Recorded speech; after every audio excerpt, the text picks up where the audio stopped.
بسم اللہ الرحمن الرحیم۔ السلام علیکم ورحمۃ اللہ وبرکاتہ۔ آج اتنے عرصے بعد ایک بار پھر مجھے کہیں اپنی کوالیفیکیشن کے مطابق جاب ملی تھی۔ مجھے اس جاب کے لیے انٹرویو کے لیے جانا تھا۔ گھر میں آج کھانے پینے کو کچھ بھی موجود نہیں تھا۔ صبح جیسے ہی اٹھا تھا بچے بھوک کی وجہ سے بلک رہے تھے اور میری بیوی آنکھوں میں آنسو لیے خاموشی کے ساتھ انہیں بہلائی جا رہی تھی۔ اس کی آنکھوں میں بے بسی واضح نظر آ رہی تھی۔ روتے ہوئے بچوں کو یوں دیکھ کر میرا دم گھٹنے لگا تھا۔ اچانک ہی میں نے اپنی بیوی سے کہا، تم میرے کپڑے استری کر کے لگا دو، آج مجھے کسی جگہ پر انٹرویو کے لیے جانا ہے۔ دعا کرو کہ مجھے وہاں سے جاب آفر ہو جائے، پھر ہمارے سارے دکھ درد دور ہو جائیں گے۔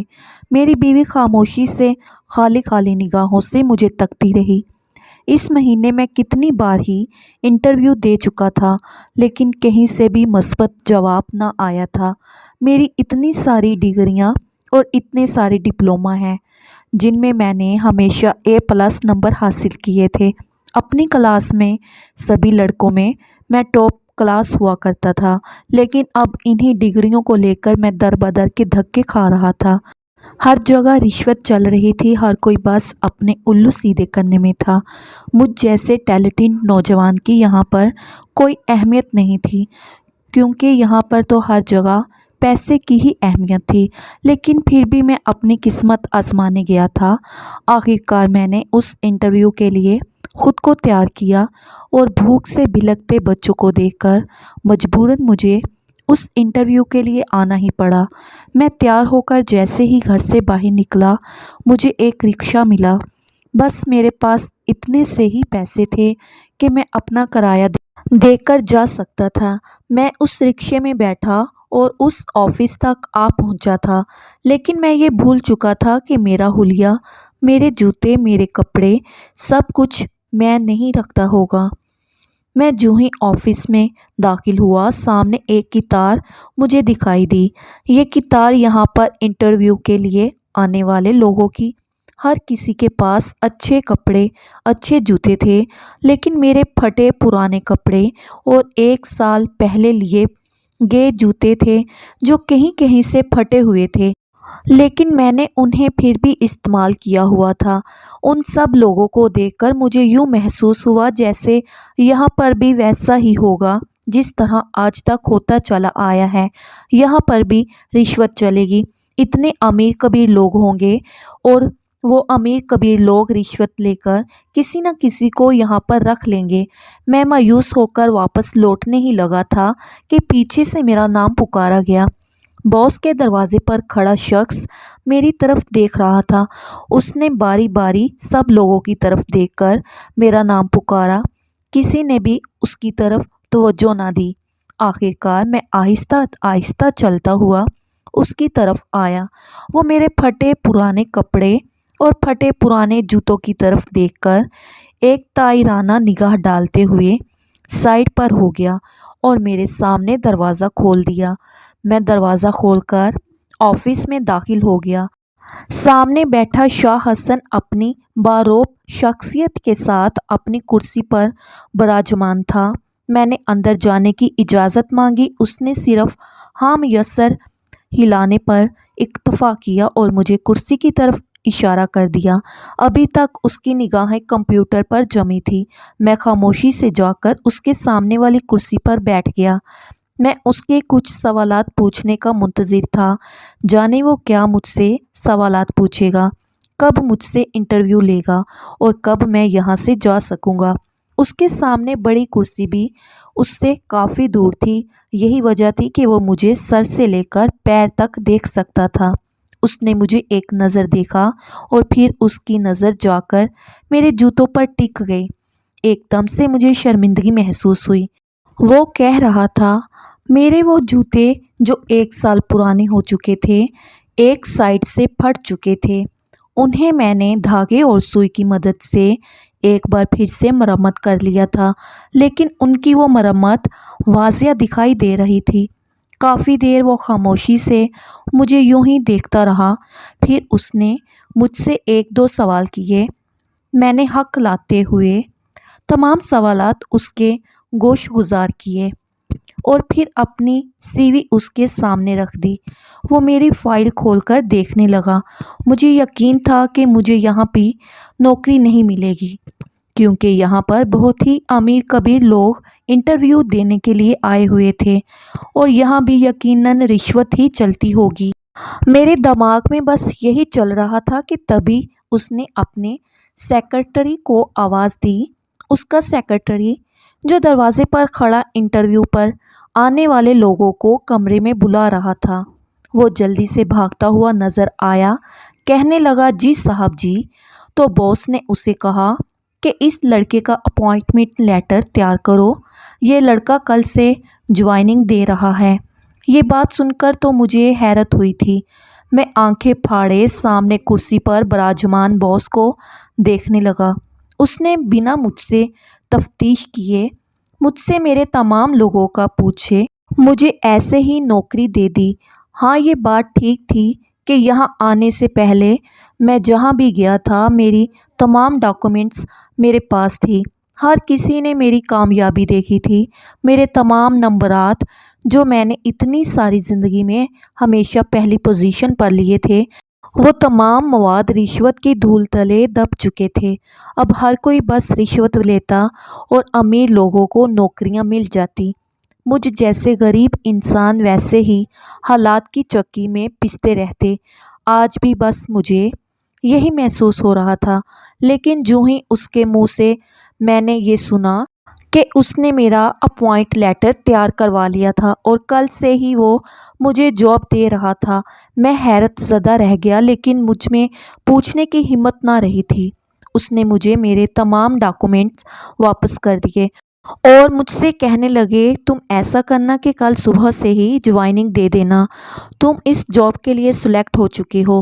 یہ سن کر تو میں خوشی سے پھولا ہی نہیں سما پا رہا تھا۔ کچھ سمجھ نہیں آ رہا تھا کہ اس پر کیا ری ایکشن دوں۔ اس وقت تو میں نہ پوچھ سکا کہ آخر کس بنیاد پر ان لوگوں نے مجھے اس جاب پر رکھا تھا۔ خیر، میں خاموشی سے اٹھ کر اپنے گھر چلا آیا۔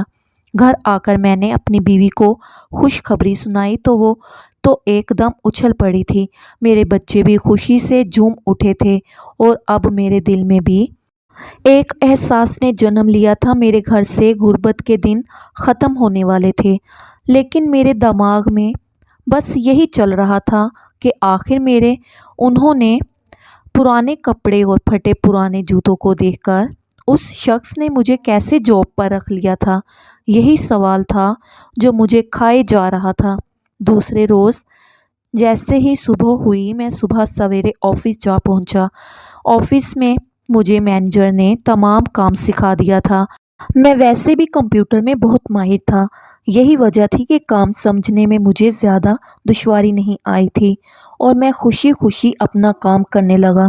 ابھی مجھے کام کرتے ہوئے کچھ ہی دیر گزری تھی کہ میں نے باس کو آفس میں آتے دیکھا۔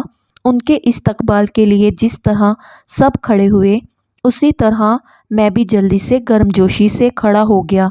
میں نے آج بھی وہی پرانے جوتے پہن رکھے تھے جو میں کل ان کے سامنے پہن کر گیا تھا، لیکن اچانک مجھے شرمندگی نے آن گھیرا تھا اور میں نے فوراً سے اپنے پاؤں پیچھے کر لیے تھے۔ مجھے دیکھتے ہوئے باس نے کچھ سوچتے ہوئے مجھے اندر بلایا تھا۔ میں جھجکتے ہوئے ان کے پیچھے پیچھے چلتا ہوا ان کے آفس تک جا پہنچا۔ ان سے کیسے بات کرتا اور ان سے کیا کہتا، کچھ سمجھ نہیں آ رہا تھا۔ انہوں نے مجھے اپنے مقابل کرسی پر بٹھا دیا۔ میں بیٹھا، کچھ سمجھ نہ آیا۔ وہ ایسی گرم جوشی سے ملے، یوں لگتا تھا جیسے وہ مجھے صدیوں سے جانتے ہوں۔ مجھے حیرت ہو رہی تھی، ان کے اور میرے درمیان کوئی رشتہ بھی نہیں تھا اور نہ ہی ہماری کوئی جان پہچان تھی، پھر باس میرے ساتھ اس طریقے سے بے تکلف کیوں ہو رہے تھے؟ کچھ سمجھ نہیں آ رہا تھا۔ ان کی باتوں کا میں ہاں ہوں میں جواب دیتا رہا تو انہوں نے مجھ سے پوچھا، تمہیں کوئی پریشانی ہے کیا؟ میرے دماغ پر بس ایک ہی بات سوار تھی، آخر انہوں نے مجھے بنا انٹرویو لیے، بنا کچھ پوچھ گچھ کیے اور بنا کوئی رشوت لیے کیسے نوکری پر رکھ لیا تھا؟ بس کچھ دیر خاموش رہنے کے بعد ڈرتے ڈرتے میں نے جب منہ کھولا تو بس ایک ہی بات میرے منہ سے نکلی، اور وہ یہ تھی کہ سر میں اتنا غریب انسان ہوں، یہاں تک کہ میرے کپڑے اور میرے جوتے دیکھ کر میری غربت کا اندازہ لگایا جا سکتا ہے۔ میرے پاس کوئی پیسے موجود نہیں، یہاں تک کہ گھر میں فاقوں کی نوبت آ چکی ہے۔ اور ایسے میں نے بہت سی کمپنیاں دیکھی تھی، بہت سی کمپنیوں میں انٹرویو دینے کے لیے گیا تھا، لیکن کسی نے مجھے نہ رکھا، حالانکہ میری ڈگریاں، میری تعلیم بہت ہی اعلیٰ ہے۔ میرے باپ نے رکشہ چلا کر مجھے پڑھایا اور لکھایا، مجھے اعلیٰ تعلیم دلوائی، لیکن اس تعلیم نے میرا ذرا برابر بھی ساتھ نہ دیا۔ آج میں اتنا غریب ہوں، لیکن میرے پاس ڈگریاں ہیں۔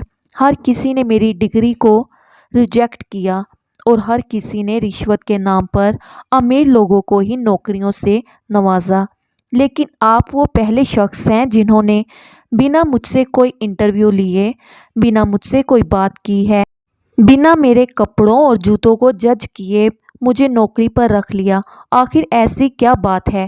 حالانکہ آپ کے آفس میں اس وقت انٹرویو دینے کے لیے لاکھوں لوگ موجود تھے، جو کافی اثر و رسوخ بھی رکھتے تھے، اور شاید کافی امیر کبیر بھی تھے۔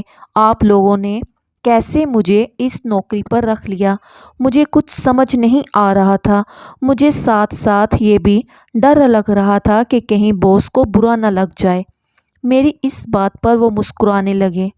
مجھے حیرت ہو رہی تھی، وہ میری بات پر مسکرا رہے تھے۔ ویسے تو انہیں برا لگنا چاہیے تھا، کیونکہ اس طرح کی باتیں اپنے کولیگ کے ساتھ کرنا انہیں اچھا نہیں لگتا۔ خیر، انہوں نے مسکراتے ہوئے مجھ سے کچھ بات کرنا شروع کی، اور جو بات انہوں نے مجھے بتائی وہ مجھے حیران کر دینے کے لیے کافی تھی۔ میں وحید مراد علی کا بیٹا تھا۔ مراد علی، میرا باپ BSc پاس تھا۔ ان کے زمانے میں پڑھائی کا اتنا رواج نہ تھا، لیکن میرے دادا نے انہیں پڑھایا۔ میرے دادا کی خواہش تھی کہ وہ پڑھ لکھ کر ایک اعلیٰ عہدے پر فائز ہو جائیں، لیکن اس وقت لڑکوں کے لیے تعلیم حاصل کرنا بہت مشکل تھا۔ جس علاقے میں ہم رہتے تھے، اس علاقے میں بس میٹرک تک ہی ایک اسکول تھا۔ اس اسکول سے بابا نے میٹرک تک تعلیم حاصل کی، اور پھر اس کے بعد بابا کو شہر بھیج دیا گیا۔ شہر میں بابا نے انٹرمیڈیٹ پاس کیا۔ میٹرک انٹرمیڈیٹ پاس کرنے کے بعد انہوں نے BSc کرنا شروع کر دیا، اور پھر BSc کی ڈگری لینے کے بعد انہوں نے کئی چھوٹے موٹے کورس بھی کر رکھے تھے، لیکن ابھی بابا اپنی پڑھائی سے فارغ ہی ہوئے تھے کہ دادا جان کو موت نے آ لیا، اور پھر دادا جان اس دار فانی سے رخصت ہو گئے۔ بابا پر تمام خاندان کی ذمہ داری عائد ہو گئی۔ چھوٹے بہن بھائیوں کو پڑھانا لکھانا، گھر کے خرچے پورے کرنا، یہ سب کچھ بابا کے سر پر تھا۔ بابا نے محنت مزدوری کرنا شروع کر دی۔ اس وقت کی تمام کمپنیوں میں جا کر انٹرویو دیے تھے، لیکن کسی نے بھی بابا کو نوکری پر نہ رکھا تھا۔ بالآخر بابا نے ایک رکشہ خریدا، جس کی اقساط وہ ہر مہینے پوری کرتے رہے۔ اس رکشے پر بابا نے اپنا کام شروع کیا۔ پہل تو اتنی زیادہ سواریاں نہ ملا کرتی تھی، لیکن آہستہ آہستہ ان کا یہ کام چلنے لگا، اور پھر انہوں نے اسی کام کے ذریعے اپنے گھر کو پالنا شروع کر دیا۔ بہن بھائیوں کی تعلیمیں مکمل کر کے ان کی شادیاں کر دیں، اور پھر اس کے بعد خود شادی کر کے آرام سے زندگی بسر کرنے لگے۔ بھلے ہی ہماری زندگی میں کافی مشکلات تھی، لیکن اماں ابا دونوں ہی سادہ تھے۔ ان کی سادگی بھری زندگی نے ہم سب کو بھی سادگی سے جینے پر آمادہ کیا تھا، اور یوں ہم سب لوگ اپنی چھوٹی سی سادہ سی زندگی میں بے حد خوش تھے۔ یہ چھوٹی سی زندگی تھی، نہ تو ہماری زیادہ خواہشات تھیں اور نہ ہی ہمارے زیادہ اخراجات تھے۔ اسی وجہ سے ہماری زندگی کافی سکون سے گزر رہی تھی، لیکن جوں جوں ہم بڑے ہو رہے تھے ہمارے تعلیمی اخراجات بھی زیادہ بڑھ رہے تھے۔ بابا کے سر پر اب ہمیشہ ہماری دیکھ بھال ہی سوار رہتی تھی۔ ہم کچھ بڑے ہوئے تو اماں نے بھی بابا کا ہاتھ بٹانا شروع کر دیا۔ اماں بھی ایک پڑھی لکھی خاتون تھی اور اپنے شوہر کا ہر حال میں ساتھ دینا چاہتی تھی۔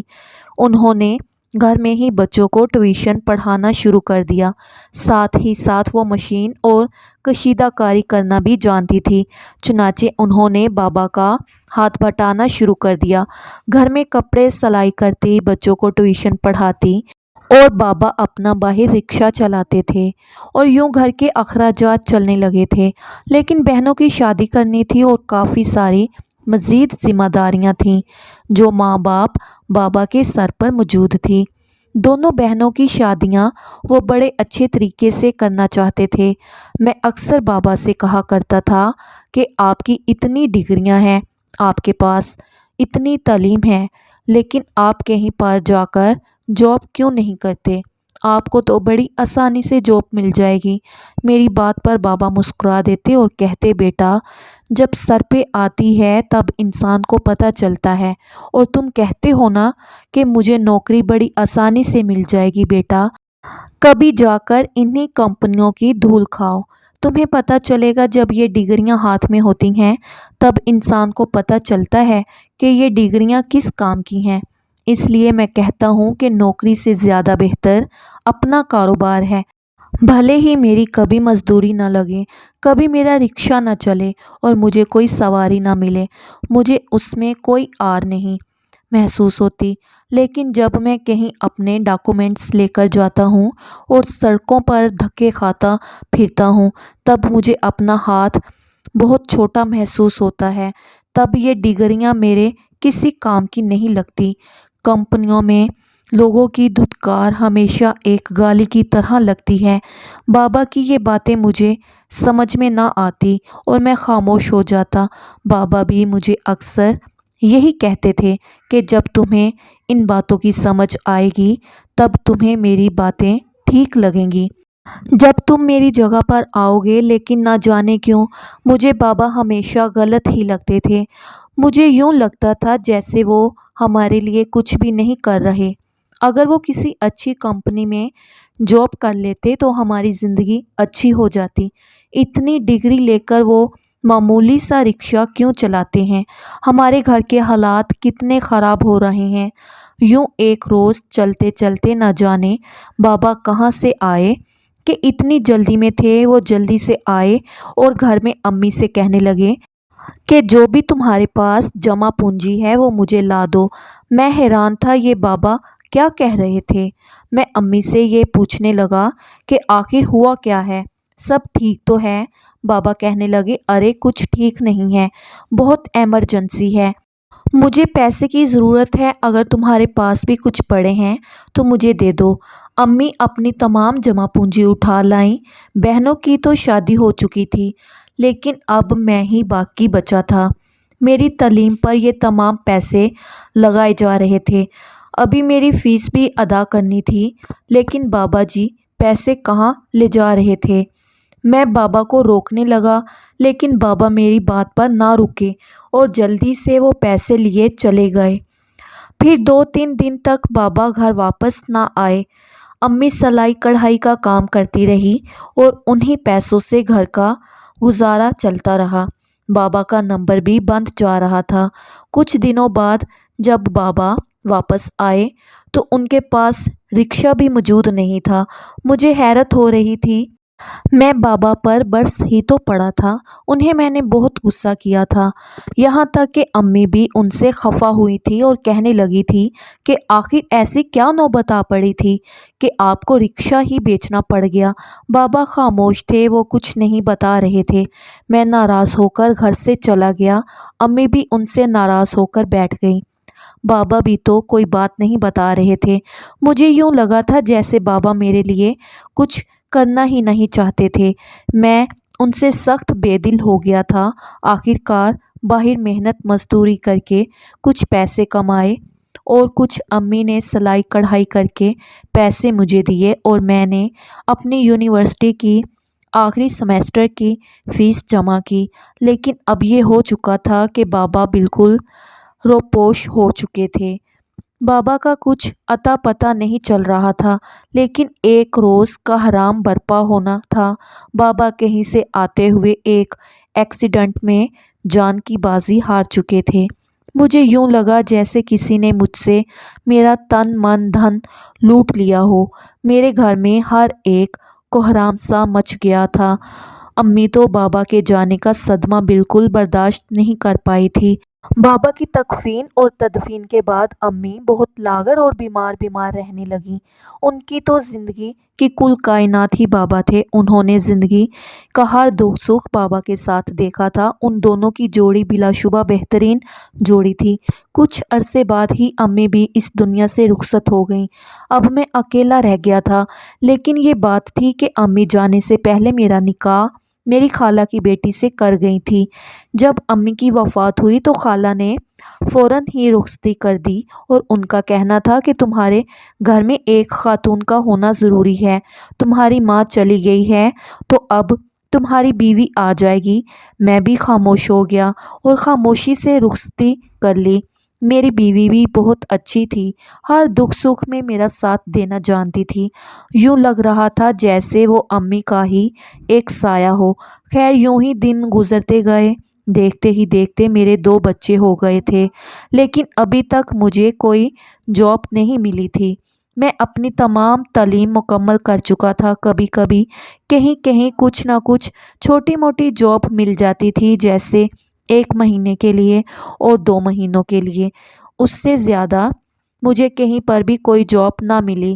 میں مستقل طور پر ایک اچھی جاب جاتا تھا، لیکن اب وہ چھوٹی موٹی جابس بھی میرے ہاتھ سے جا چکی تھی۔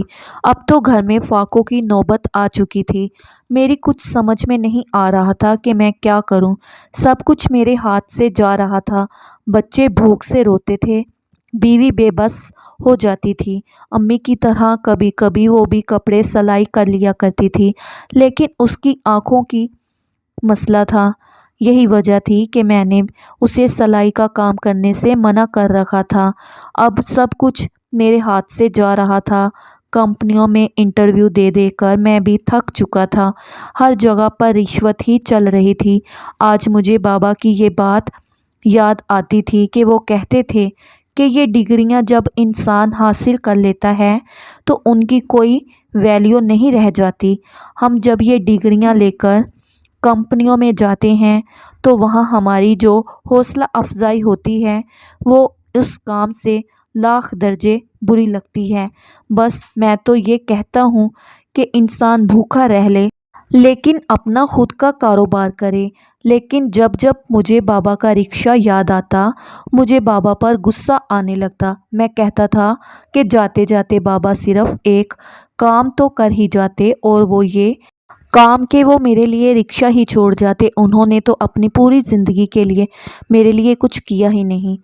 مجھے بس اسی بات کا ملال رہا تھا۔ لیکن اب تقریباً بابا کو گئے ہوئے 5 سال گزر گئے تھے اور اب جا کر کہیں اچھی نوکری کی امید نظر آئی تھی، لیکن یہاں پر بھی بہت امیر کبیر لوگ تھے۔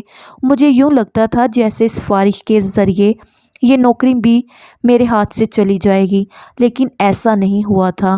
یہاں کے باس نے مجھے بنا انٹرویو لیے ہی نوکری دے دی تھی، اور آج دوسرے دن ہی میں ان سے اس بارے میں پتہ کر رہا تھا تو وہ مجھے مسکراتے ہوئے کہنے لگے، تمہارے یہ پھٹے جوتے دیکھ کر تو مجھے بھی بہت افسوس ہوا تھا، لیکن مجھے یوں لگا تھا کہ جیسے تم یہ جاب ڈیزرو کرتے ہو، لیکن تمہاری قابلیت دیکھ کر ہی میں تمہیں جاب دے سکتا تھا، اس لیے میں خاموش ہو گیا۔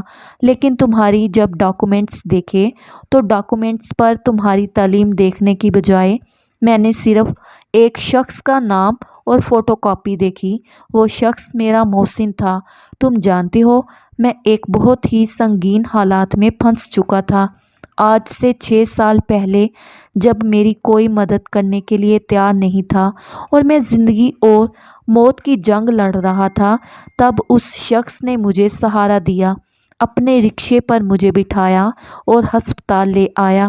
میرا ایکسیڈنٹ اتنا شدید ہوا تھا کہ میرے ساتھ ٹکرانے والے لوگ دم دبا کر بھاگ نکلے تھے، لیکن تمہارے بابا نے موقع پر آ کر مجھے بچا لیا تھا۔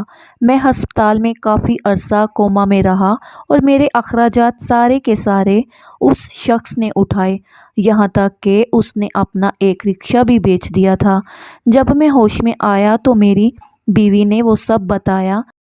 اس نے اس شخص سے مجھے ملایا اور پھر میں نے اس شخص سے اپنی اتنی تیمارداری کرنے کے لیے کچھ اجرت پوچھی تو وہ کہنے لگا کہ بس میرا بیٹا ایک ہے جو اعلیٰ تعلیم حاصل کر رہا ہے، مجھے اور کسی چیز کی ضرورت نہیں ہے، بس اسے نوکری دے دیجیے گا۔ میں نے اسے کہا تھا کہ آپ اپنے بیٹے کو میرے پاس بھیج دینا، اور وہ مجھے اللہ حافظ کہہ کر نکلا ہی تھا کہ اس کا ایکسیڈنٹ ہو گیا۔ میں تو اس پوزیشن میں نہیں تھا کہ میں جاتا اور اس کی دیکھ بھال کرتا، وہ اسی حادثے میں چل بسا تھا۔ جب میں صحت یاب ہوا تو میں اسے دیکھنے کے لیے، اسے ڈھونڈنے کے لیے ہر جگہ پر مارا مارا پھرنے لگا، لیکن وہ مجھے نہیں ملا۔ ان 5 سالوں میں اسے ڈھونڈتا رہا یوں کہ مجھے اس کا بیٹا ہی مل جائے، لیکن مجھے اس کا بیٹا کہیں نہیں ملا۔ آخر کار مایوس ہو کر میں گھر واپس لوٹا، اور آج 1 سال بعد سوچنے کے بعد میں اس نتیجے پر پہنچا، یہ نتیجہ نکالا کہ میں انٹرویو کے لیے ایک ایڈ چھپوا دوں، کہیں ایسا نہ ہو کہ اس کا بیٹا اس نوکری کے لیے میرے پاس آ جائے۔ اور تبھی سے میں آج تک یہ انٹرویو لگا رہا ہوں، لیکن آج تک مجھے کبھی بھی اس شخص کی فوٹو کاپی اور اس کا نام دکھائی نہیں دیا، لیکن کل جب تم میرے پاس آئے تو اس شخص کی فوٹو کاپی اور نام مجھے دکھائی دیا۔ میں اپنے محسن کو کبھی نہیں بھول سکتا تھا، اسی لیے میں نے اسے اس کے کہنے پر تمہارے لیے یہ جاب مختص کر دی۔ جب تمہاری ڈگری دیکھی تو مجھے یوں محسوس ہوا جیسے تم میرے ادارے کے لیے پرفیکٹ ہو، اور تمہارے لیے یہ سارا کام تمہارا باپ کر کے گیا ہے۔ اس نے مسکراتے ہوئے میری طرف کہا تو میری آنکھوں سے آنسو نکل آئے تھے، اور میں آج تک اپنے باپ کو غلط سمجھتا رہا تھا، لیکن میرا باپ تو میرے لیے بہت اچھا کر گیا تھا، اور اگر وہ میرے لیے کچھ بھی نہ کرتا تو اس کا یہی کام کافی تھا کہ وہ ایک شخص کی جان بچا گیا تھا۔ اسی وقت میری آنکھوں سے آنسو بہنے لگے تھے، میں روتے روتے ہچکیوں سے اپنے ہاتھوں میں اپنا منہ چھپائے رونے لگا۔ باس میری طرف بڑھے اور مجھے پانی کا گلاس دیتے ہوئے کہنے لگے کہ میں جانتا ہوں کہ تمہیں اپنا باپ یاد آ گیا ہوگا، لیکن میں نے ان سے کہا نہیں سر، مجھے اپنا باپ یاد نہیں آیا، بلکہ اپنے باپ کے ساتھ کیا گیا میرا وہ تمام رویہ یاد آیا ہے جو میں نے اپنے باپ کے رکشہ بیچنے پر انہیں بہت باتیں سنائی تھیں، اور پھر اس کے بعد مجھے میرا باپ کہیں نہیں ملا تھا۔ میرا باپ اس دنیا سے رخصت ہو گیا تھا۔ میں ہمیشہ سے یہی سمجھتا رہا تھا کہ وہ میرے لیے کچھ کر کے نہیں گئے تھے۔ آج یہ جو میں فاقے کاٹ رہا ہوں یہ میرے باپ کی وجہ سے ہی ہے، لیکن ایسا نہیں تھا، میرے باپ نے تو میرے لیے بہت کچھ کیا تھا، اور اگر وہ میرے لیے کچھ نہیں کر رہے تھے تو کوئی بات نہیں، انہوں نے کسی انسان کی جان تو بچا لی تھی۔ میں روتے ہوئے کہنے لگا تو سر نے میرے کندھے پر ہاتھ رکھا اور کہا دیکھو تمہارے رونے سے تمہارے باپ کو تکلیف ہوگی، اور تم کون سا حقیقت جانتے تھے؟ اگر تم حقیقت جانتے ہوتے تو تم کبھی اپنے باپ کے لیے یہ باتیں نہ کرتے جو تم ابھی مجھے بتا رہے ہو۔ تم حوصلہ رکھو اور خود بھی اپنے باپ جیسا بنو، اور آج کے بعد تمہیں جس چیز کی بھی ضرورت ہوگی میں تمہاری تمام ضروریات پوری کروں گا۔ تمہارے گھر میں جو راشن ڈلوانا ہے اس کی فہرست مجھے دے دو، میں اپنے ملازم کے ہاتھوں تمہارے گھر میں راشن ڈلوا دوں گا، اور آج کے بعد اپنے باپ کے بارے میں ایسا مت سوچنا۔ میں خاموشی سے وہاں سے اٹھ کر اپنے کیبن میں آیا اور روتے ہوئے خدا سے فریاد کرنے لگا وہ مجھے اس چیز کے لیے معاف کر دے، میں نے اپنی باپ کی شان میں گستاخی کی تھی، لیکن میرا باپ تو اس دنیا کا سب سے عظیم ترین انسان تھا جس نے ایک شخص کی جان بچائی تھی، اگر وہ اس شخص کے لیے اپنا گھر بھی بیچتے تھے تو مجھے اس میں کوئی آر محسوس نہ ہوتی اور نہ ہی میں اپنے بابا کے لیے کچھ کہتا۔ وہ اپنی نیکی کو سیکرٹ رکھنا چاہتے تھے اور انہوں نے ویسا ہی کیا تھا۔ آج مجھے پتہ چلا تھا بے شک والدین کو ہمیشہ اپنے بچوں کا خیال رہتا ہے، انہیں اپنی آخری وقت میں بھی میں ہی یاد رہا تھا، تبھی تو انہوں نے سر سے میرے لیے بات کی تھی، ورنہ آج سر مجھے کہاں ڈھونڈ پاتے۔ یہ پچھتاوا مجھے ہمیشہ رہے گا کہ میں نے اپنے باپ کو غلط سمجھتا رہا، لیکن اب میں پرسکون ہوں کہ میرا باپ مجھ سے راضی ہو کر گیا تھا۔ اس نے میری تمام غلطیاں معاف کر دی تھی، بالکل اسی طرح جس طرح وہ بچپن میں میری غلطیاں معاف کر دیا کرتے تھے۔ اب آنکھیں ہمیشہ آنسوؤں سے تر رہتی تھی، لیکن خدا کا شکر گزار ہوں اس نے میرے حالات بہت بدل دیے ہیں، کیونکہ مجھے لگتا ہے کہ میرے بابا چلے جانے کے بعد بھی میرے ساتھ ہیں۔ انہوں نے ایک بار مجھے کہا تھا کہ میرے مر جانے کے بعد بھی میری دعائیں تمہارے ساتھ ہوں گی، تم ایسا کبھی مت سمجھنا کہ میں تمہیں چھوڑ گیا ہوں، میری دعائیں ہمیشہ تمہارے ارد گرد گھومتی رہیں گی اور میرا سایہ تمہارے ساتھ رہے گا۔ اس وقت تو مجھے بابا کی یہ بات بالکل سمجھ نہیں آئی تھی، لیکن آج مجھے یہ بات سمجھ آ رہی تھی۔ مجھے ہر گھڑی اسے محسوس ہوتا تھا کہ بابا میرے ساتھ ہیں، ان کا ساتھ میرے ساتھ ہے، انہی کی بدولت تو مجھے یہ جاب ملی تھی۔ یقیناً ایک باپ ہمیشہ اپنی اولاد کے لیے گھنا صاحبان ہی رہتا ہے، اور اس کے چلے جانے کے بعد بھی انسان اس کی چھاؤں کی ٹھنڈک محسوس کرتا رہتا ہے، جس طرح میں محسوس کرتا ہوں۔ خدا ہر کسی کے والدین کی حفاظت فرمائے اور ہر کسی کو اپنے والدین کی خدمت کرنے کی توفیق عطا فرمائے، آمین یا رب العالمین۔